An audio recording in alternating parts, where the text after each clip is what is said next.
Papunta ka doon.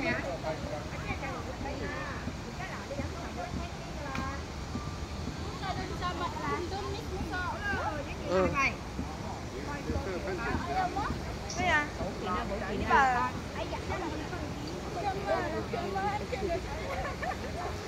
Pwede mo naman itong i-edit, no?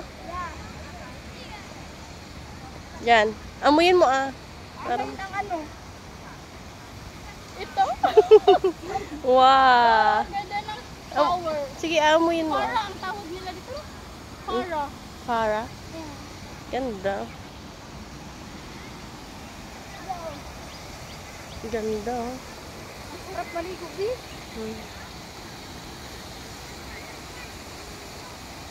Tapos na. Tapos na. Hoy, muy